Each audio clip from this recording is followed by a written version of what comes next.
ভিডিওটা শেয়ার করবেন। এই মুহূর্তে 2000-এর মতো সংযুক্ত আছেন, সবাই যদি শেয়ার করেন 1 ঘন্টাও কিন্তু সময় লাগবে না। এই মুহূর্তে দুটি ছবি দেখাচ্ছি আপনাদেরকে। প্রাণ ভয়ে কিভাবে বেসমেন্টে আশ্রয় নিয়েছেন সাধারণ মানুষ, কারণ যেভাবে আবাসনগুলিকে টার্গেট করে একের পর এক মিসাইল হামলা চালাচ্ছে ইরান, তার জেরেই কিন্তু একেবারে বিধ্বস্ত হয়ে পড়েছে তেল আবিবের মতন বড় বড় শহরগুলি। ইসরায়েলের একাধিক জায়গা ঠিক এভাবেই ক্ষেপণাস্ত্র ছুটছে, লাগাতার ক্ষেপণাস্ত্র ছুটছে ইরান। তার জেরে সাধারণ মানুষ তারা ভয় পেয়েছে, যেমন তাদেরকে সেনার তরফ থেকে সতর্ক করা হয়েছে।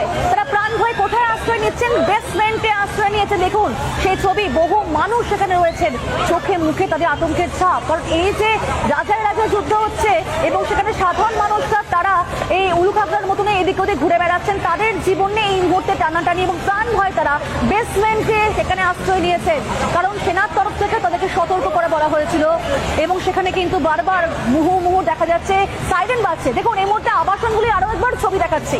এই আবাসনগুলিকে দেখে কিন্তু কার্যত বোঝা যাচ্ছে না যে সেখানে যে আবাসনগুলি আগের অবস্থায় কেমন ছিল।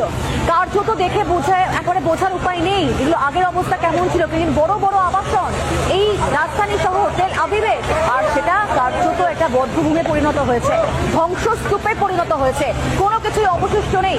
এই আবাসনগুলিকে টার্গেট করেছে ইরান এবং সেখানে মুহুর্মুহু যেভাবে একের পর এক মিসাইল নিক্ষেপ করেছে ইরান এবং তাতেই ধ্বংসস্তূপে পরিণত হয়েছে।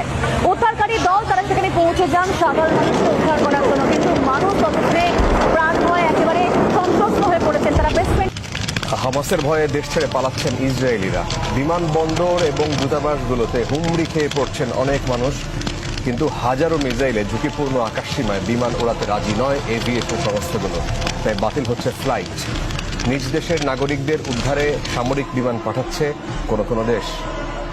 হামাসের আক্রমণে একদিন না যেতেই হুমড়ি খেয়ে দেশ ছাড়ছেন ইহুদিরা। বিমানবন্দরে চাপ সামলাতে ঘাম ছুটছে এভিয়েশন কর্মীদের। একদিনে দেশটির বেন গুরিয়ান বিমানবন্দরের একটি টার্মিনাল